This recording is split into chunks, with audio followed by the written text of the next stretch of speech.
This is 7 Minutes Cyber with Danny Lawler of Aquest and myself, Sam Glynn of Code in Motion. And the 7 minutes start now.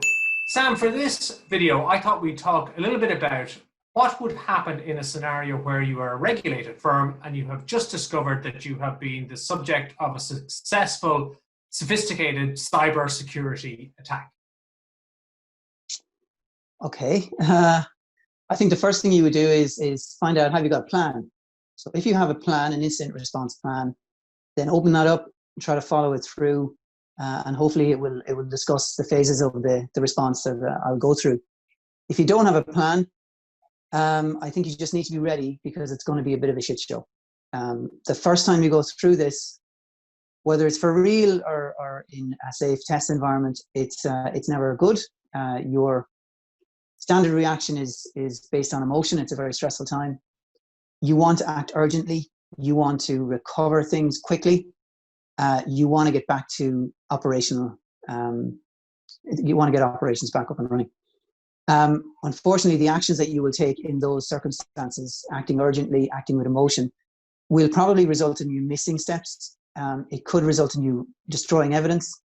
It could result in you not being able to identify how the attack happened in the first place, which means that you may never know how it happened. And as a result, you won't be able to defend yourself against it happening again. So despite your instinct, Sam, despite your instinct, the first thing you need to do is actually to stop and step back rather than to try and jump in and immediately take action. Yeah, you need to, I mean, they talk about playbooks, and there's a reason why playbooks are very good in these scenarios, because they give you a sense of, while you're under stress, it's very emotional, you just run through the playbook. So it gets you back to a rational, logical reaction to what is a very irrational and very stressful time. So the playbook will hopefully, if you have a plan, it will run through the phases that you should go through. And the first phase you should really think about is what we call the identify phase. So you identify that this is an incident. You initiate your incident response. If you don't have a plan, that response looks like getting the experts that you have available to you around the table or on the phone, so that they can each be informed of what's going on, and then they can each take responsibility for their specific pieces.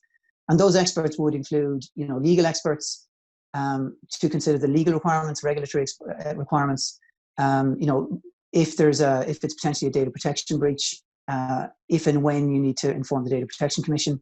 Do you need to tell the regulator? What do you need to tell them? When do you need to tell them? As well as that, you need to get your IT guys in on it. But it's important to recognize that the IT people that do your IT on a day-to-day basis are unlikely to be the IT people that you can rely on to clean up and to examine what's gone on with this attack. In the same way that if your house gets broken into, the people you will get to help, reattach your door are not necessarily the people that you'll get to come in and investigate how it happened. And it's just important to make sure that you have these experts, PR experts, stakeholder management people, and even people that will be able to note down what actions we took, when we took them, why we took them, people that will be able to make phone calls, people that will be able to communicate with the public or with staff members or whatever. There's a lot of people involved in a stressful situation. So hopefully you'll have access to a team of people. Now, if you don't have a plan, you probably will be, wondering where you can get these people. So you'll have to look at your internal network, your internal staff, maybe your group HQ, look at who you might have on retainer, look at your cyber insurance, because one of the valuable things of the good cyber insurance policies is where they can bring a hit squad in, incident response team in. And just look at who you can pull in, because if you have people retained, if you have contractual obligations with people, you can bring them in. If you're ringing around asking, can someone help, you're really just hopeful, and it's not a good place to be at that point.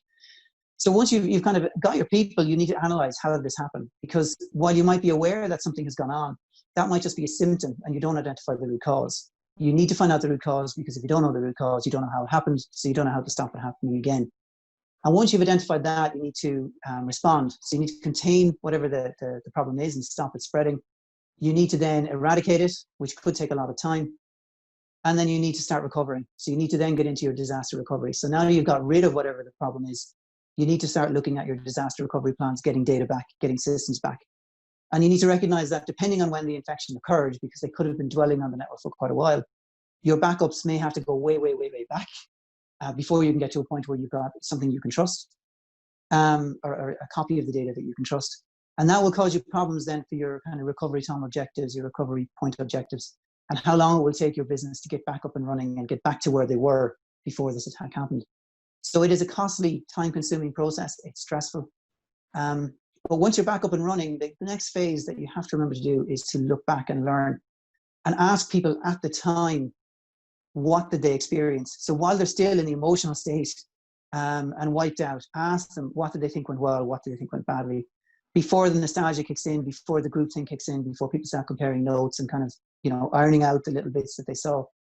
And then a few days later, when things have kind of settled down, ask them again, what did they think went well, what went badly? And make sure that those learnings feed into, an improvement.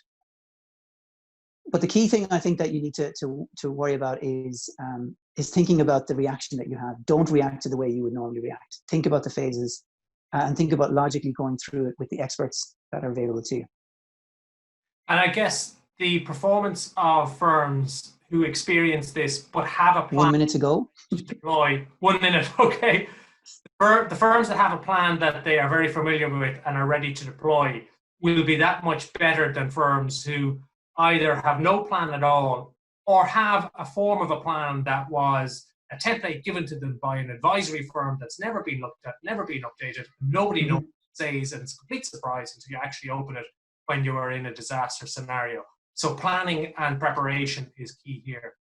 And this is why it's in that Dear CEO letter from the regulator. I mean, it's in there to say, what is your incident response plan? What's your incident management process?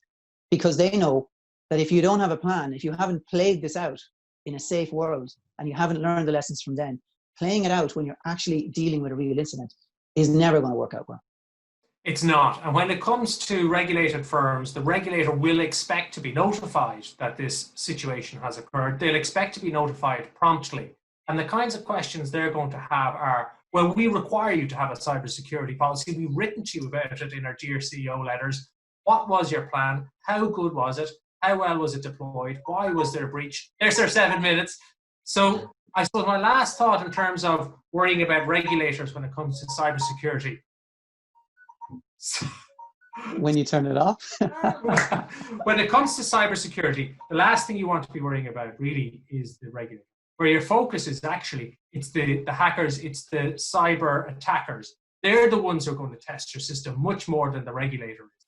The regulator will be a problem for you after you've been the subject of a successful attack. But it's before that you really need to get ahead of it, because whilst the regulator may or may not test it, absolutely sure the cyber attackers will test it. So get a plan and be prepared and do your best now rather than wait for the event. Absolutely. Thanks, Sam. Thanks, Danny.